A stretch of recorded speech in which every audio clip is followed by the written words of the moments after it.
السلام علیکم مینوال امید لرم چې تاسو به ټول روغ جوړ به وئ. عزتمنو، کم یو افغاني دکاندار چې دغه دوه جنکو سره غلط کار کړی مینوالو، هغه د افغانستان حکومت ونیولو او بېقاعده مخې ملک تور کړو او توبې پرې ویستلې. مینوالو، ډېرو رپورټونو په وینا باندې همدغه ویل کېدل چې دا یې مړ شوی دی، خو مینوال د وژلی نه دی، ژوندی دی. موږ ته تاسو په دې ویډیو کې کتلی شئ چې دا څه نمونه توبې وباسي، ویل چې ما یې بد کړي دي، ښه مې نه دي کړي. ټول معلومات عزتمن زه تاسو سره په دې ویډیو کې شریکوم. ما سره د ویډیو تر اخره پورې وګورئ چې تاسو ته پوره معلومات در ورسیږي. د دې معلومات نه مخکې زه تاسو ته دا یادګینه وکړم، تاسو کو چینل زموږ په دې سوپر کلیک چینل کې نوي وئ، چینل هم نوي سبسکرایب کړئ. مهرباني وکړئ تاسو زموږ د سوپر کلیک چینل د سره سبسکرایب کړئ. خوا کې یو سره د ټالۍ نښان ووهئ چې هره یوه نوې معلوماتي ویډیو تاسو ته په اسانۍ باندې در ورسیږي. عزتمنو، په افغانستان کې یو دکاندار د دوو جنکو سره ناروا کار کړی.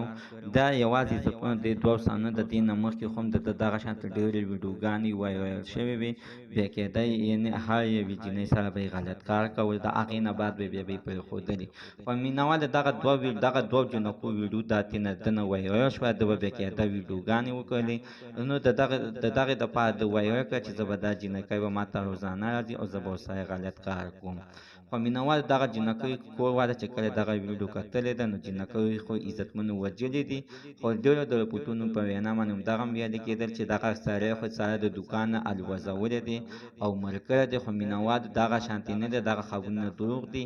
ځکه عزتمنو چې د پاکستان حکومت چې دی نو محکمې دغه دکاندار نیولی او بېقاعده مخې ولې تک تور کړی او ورته ویل چې شابه ته دلته کې توبې وباسه. او بېقاعده خلک یې ورته راټول کړي چې هر یو کس چې غلط کار کوي د هغوی به داسې انجام وي. خو مینوال دغه کس چې دی نو خپل هم بار بچه‌دار او ویې ویلې چې یعنې ما غلط کړی دی، ښه مې نه دي کړي.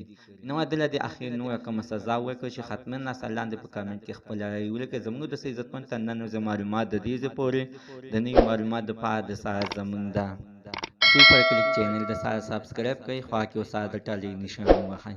هره یوه نوې معلوماتي ویډیو تاسو ته په اسانۍ باندې در ورسي.